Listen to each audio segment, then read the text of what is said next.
a $200 billion food ingredient is shrinking our brains and making us dumber.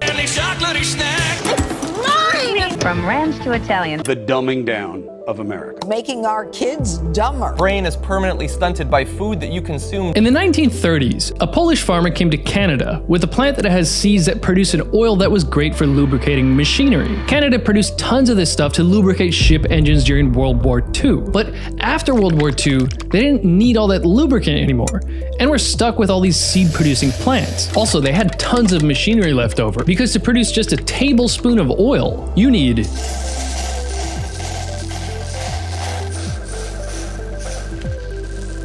70,000 seeds. To get this tiny amount of oil, they ran the seeds through a long industrial process. With high pressure, forcing out the oil to a second extraction. 70-minute wash with a solvent. They wash the oil with sodium hydroxide. They bleach it, then use a steam injection heating process to remove the canola odor. And they then sold it as cooking oil for humans. Healthy cooking with new Mazola Rice Blend. Mazola Canola. Canola oil is now the most commonly used cooking oil today. You probably have it in your pantry. Seed oils. Seed oils. The most unhealthy ingredients that we have. Seed oils are of the devil. And when you want to stop using them, you can't. They're in every food. In 1865, we ate 0 grams of vegetable oil. But now the average American consumes 720 of the calories in their diet from these highly processed oils every day. Now, vegetable oils, also called seed oils, contain a very specific type of fat that for 99% of human history, we didn't eat that much of. And the human brain is mostly made of fat. It's about 60% fat. So the question is, could eating a ton of all this processed seed oil fat be affecting our brain and our intelligence? So we eliminated Alzheimer's disease by eliminating vegetable oil, corn oil, and soy oil from the animal's diet and putting in large doses of vitamin E and selenium. By the way, if you're interested in reducing the negative health effects of these seed oils, make sure and watch the video to the end because I've got a free gift for you.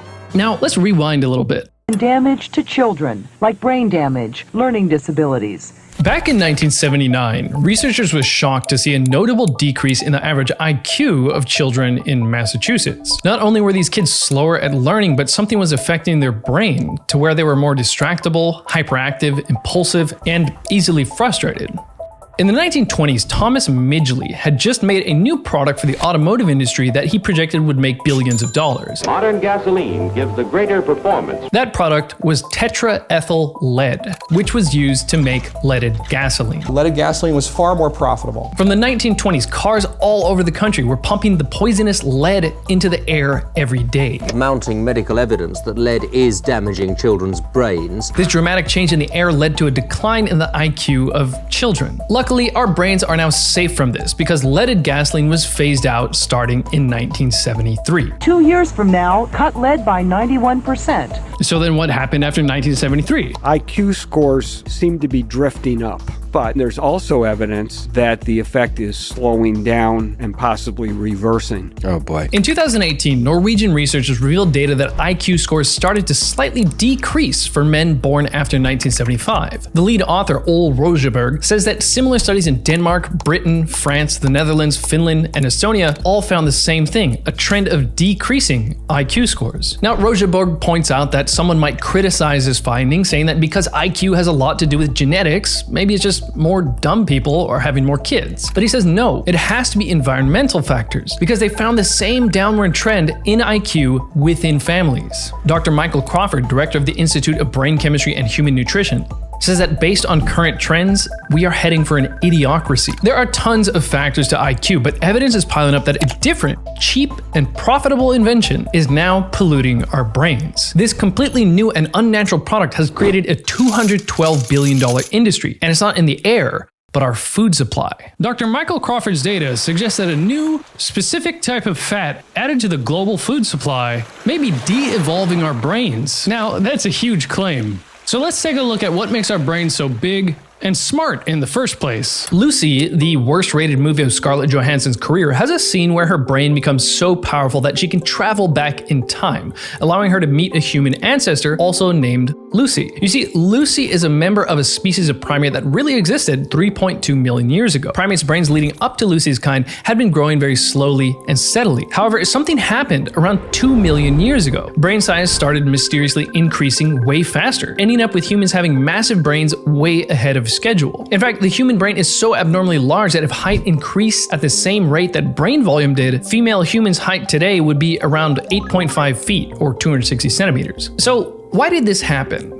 And why are cetaceans like dolphins, orcas, and whales so smart? And why are rhinos, cows, and horses so dumb? One theory is that early humans essentially figured out how to cook wild potatoes, tubers, which gave them plenty of calories to fuel their big, energy-hungry brains. The human brain takes up a whole 20 to 25% of our calories, so an efficient source of calories was very important. Except this doesn't make that much sense because wild potatoes don't have any of the important nutrients the brain needs to grow. They're just calories. Hunting would be a much better reason for why our brains grew. Animal meat and organs would provide all sorts of critical nutrients for the brain, and animal fat would provide tons of calories. Primates figuring out how to get meat was the most obvious explanation for evolving the human brain.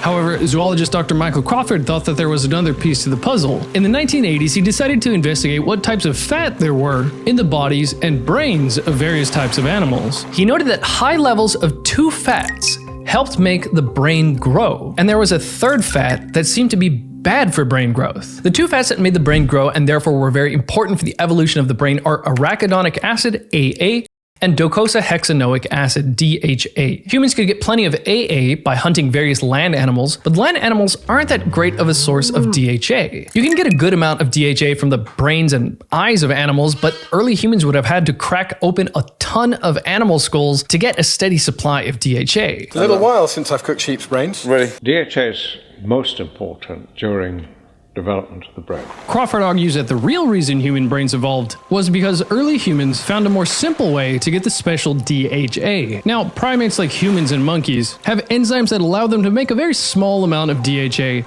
from a fat in plant foods. So to get a lot of DHA, you can't make it, you have to eat it. Now, the average monkey diet does not naturally contain much DHA. So what happens if you give monkeys DHA?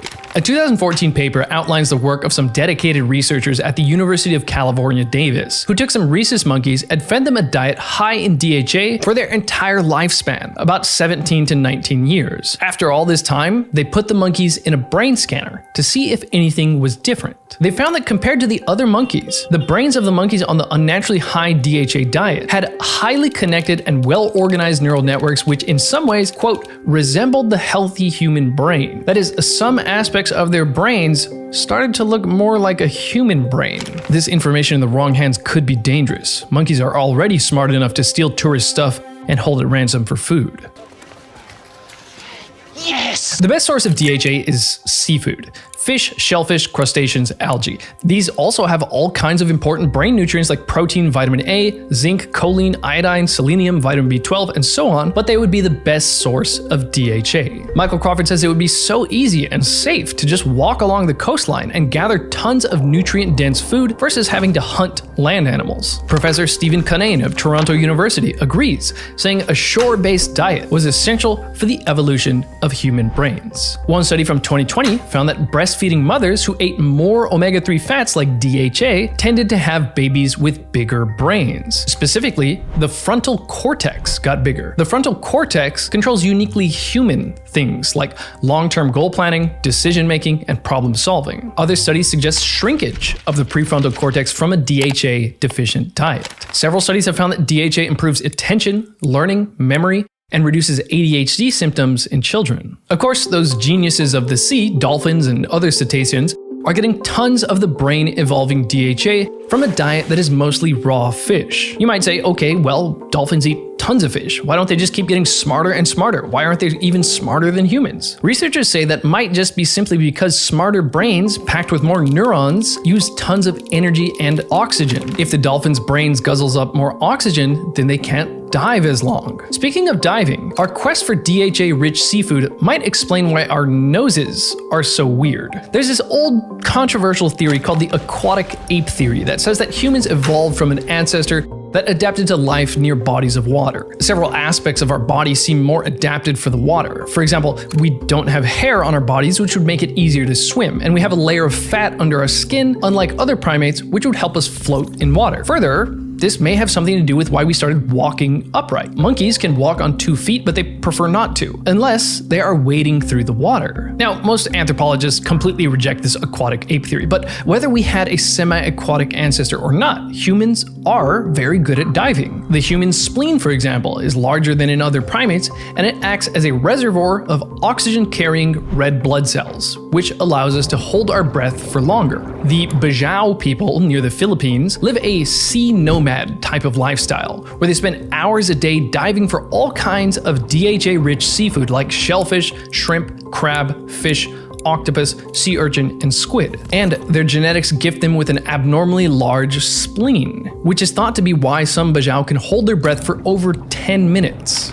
Now, another interesting aspect of humans is our protruding noses. Unlike monkeys' flat noses, human noses are better at preventing water from getting in the nasal cavity when we swim or dive. Most monkeys are not good swimmers, but the proboscis monkeys are, and they happen to have these big protruding noses. As of 2019, Japan is #1 in the world for IQ, with an IQ of 106. That's a full 9 points higher than the United States IQ of 97. Of course, there are all kinds of different factors to IQ, but Japan does have a DHA-rich food culture that includes plenty of seaweed and fresh seafood. They eat about twice as much fish as Americans. A traditional Japanese breakfast is white rice, fermented soybeans, miso soup with seaweed, roasted fish, and more dry seaweed. Of course, you can find all kinds of fish at Japanese supermarkets and restaurants, but you can even get fish rice balls or roasted fish at a convenience store. What's tricky about getting an idea of which country eats the most DHA is that DHA degrades when you heat it. Lucky for Japan, they eat plenty of raw seafood. A 2022 survey found that the second most common way people ate their fish at home in Japan was raw,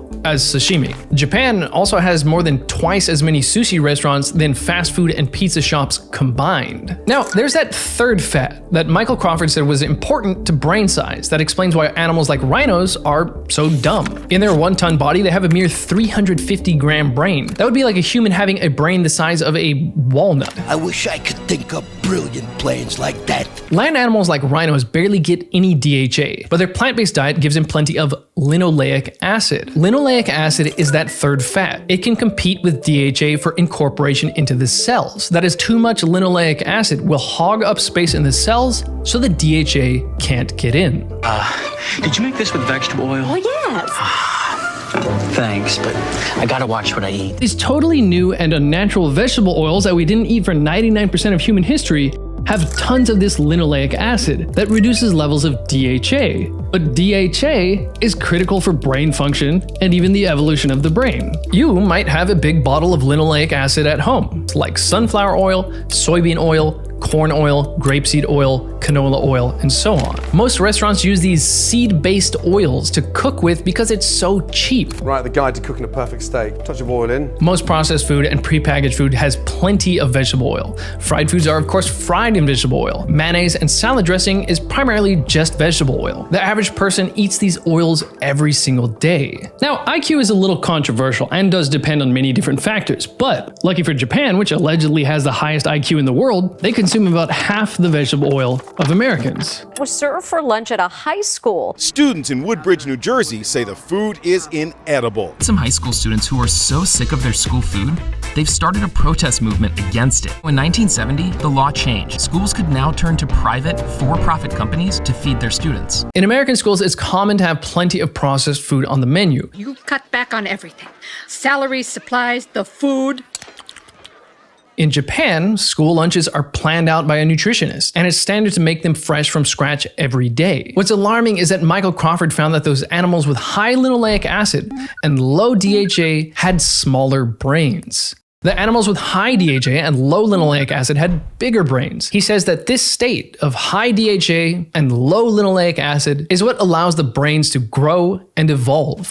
Now, as Nina Teicholz laid out in her book, The Big Fat Surprise, in 1911, the soap maker Procter & Gamble figured out that they could take seeds from cotton, something that no one eats, run those seeds through an industrial process, and make something that looked sort of like lard, a very common cooking fat at the time. They launched a massive marketing campaign, positioning their product as a cleaner, more modern alternative to lard. And by 1916, sales of their crystallized cottonseed product, Crisco, reached 60 million pounds. Various other vegetable oils like corn oil, canola oil, and soybean oil came on the scene, and this is how we went from eating 0 grams of vegetable oil a day in 1865 to 80 grams a day today. That's over a pound of vegetable oils a week. That's around 720 calories from oil a day. Vegetable oils are now a $212 billion industry as of 2022. Further, the dietary guidelines for Americans were introduced in 1980 and recommended we swap animal fats like butter and lard for vegetable oils. It makes you wonder if this could be a factor in why the IQ increase in Americans slowed down right around 1980. The vegetable oil story just gets worse from here. In 2010, researchers out of Canada were trying to figure out why some women did not have high enough levels of DHA. That is, multiple studies find that babies' brains and intelligence benefit from the mother's DHA supplementation, which would mean that women aren't getting enough DHA in the first place. But the researchers were suspicious that maybe it wasn't just that they weren't eating enough DHA, but something was interfering with the DHA in the women. By analyzing the blood of pregnant women, they found that indeed, those women eating too much linoleic acid had not just lower DHA, but lower levels of the brain-boosting fats AA and EPA. So this also suggests that linoleic acid shoves out DHA and other fats essential for brain function and development. Then, 5 years later, a 2015 study found that, as expected, children with mothers who got too much linoleic acid experienced negative effects to brain development. Just 1 year after that, in 2016, a study on over 4,000 children and their mothers found that higher linoleic acid in the mothers when they were pregnant was associated with more symptoms of autism spectrum disorder when the children were 6 years old. 4 years later, a review article calls for more investigation into how we can protect our brains by reducing how much linoleic acid we eat. Unfortunately, for children under 9 months of age, there is no infant formula on the market that does not contain vegetable oils. All this doesn't mean that you don't need to worry about linoleic acid and DHA after you finish growing your brain. DHA is critical for healthy brain functioning in adults too, no matter your age. Studies have found a link between DHA and everything from irritability, stress, depression,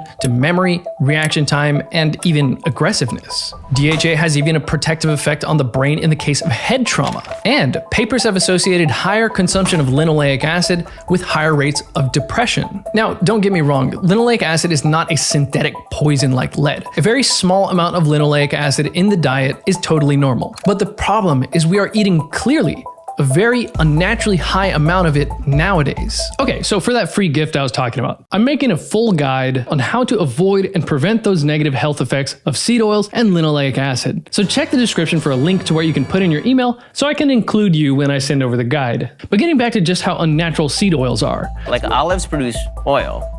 And seeds generally do not produce oils. I don't know what seed oil is. Let's say you wanted to get oil from corn. You would need 20 ears of corn just to get a single tablespoon of corn oil. For 1 tablespoon of sunflower oil, you need 560 sunflower seeds. Also, what even is canola? Have you ever eaten a canola seed? Canola oil is the most common cooking oil in the world, but to naturally get a single tablespoon of canola oil, you'd need to eat almost 70,000 canola seeds. In comparison, what about natural fats? For example, if you wanted a tablespoon of oil from sardines, you'd only need about 2 gutted sardines or 2 slices of fatty tuna sashimi. Here's where this gets confusing. We have known for decades that DHA is good for the development of babies' brains, which is why it's been added to infant formula. Evidence suggests that breastfeeding women who have higher levels of DHA have smarter babies. Eat the Fish. Okay, so if linoleic acid is so bad and shoves out the brain-healthy DHA, why does the FDA require infant formula manufacturers put a large amount of linoleic acid in the formula? Well, for one thing, this whole story arguably starts with the American Heart Association. The American Heart Association today recommends that for heart health, we get 5 to 10% of our calories from linoleic acid per day. They don't say 5 to 10% of our calories from vegetable oil. That's 5 to 10% of our calories specifically from linoleic acid. So to break that down, canola oil, for example, is only 20% linoleic acid. So if your main source of linoleic acid was canola oil, then you would need to eat 1,000 calories of canola oil to hit the target set by the AHA. Of course, no one gets all their linoleic acid from vegetable oil because there's many food sources of it. But this means that the AHA suggests that we eat 5 to 10 times the amount of linoleic acid that we ate in 1865. 1865 was before seeds were crushed into oil and widely sold for human consumption. Now, the first heart attack was recorded in 1912. This means the AHA says that in order to protect our hearts, we need to eat 5 to 10 times the amount of linoleic acid that we ate when there was so little heart disease that most people didn't know it existed. And there's this story that I tell in my book that because heart disease was rare until the late 1920s, cardiologist was a relatively small little specialty. Nina Teicholz lays out in her book The Big Fat Surprise that initially nobody knew about the American Heart Association because it was so small and poorly funded. Then they got their big break when they met the makers of the hugely popular linoleic acid-rich cottonseed oil product Crisco. In 1948, the makers of Crisco gave the AHA $1.7 million.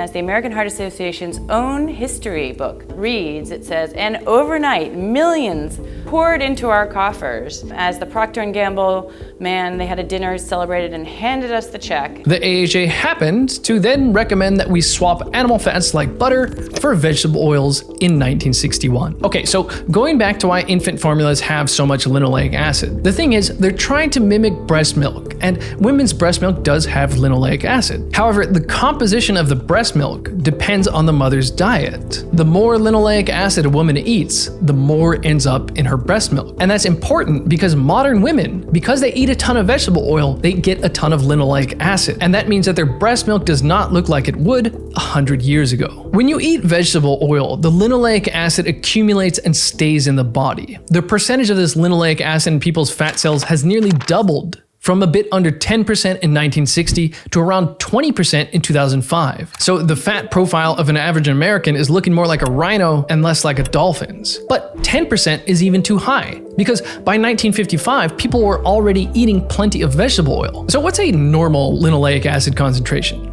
The next thing I'm going to show you, I searched for 3 years. Do you know what I wanted to know?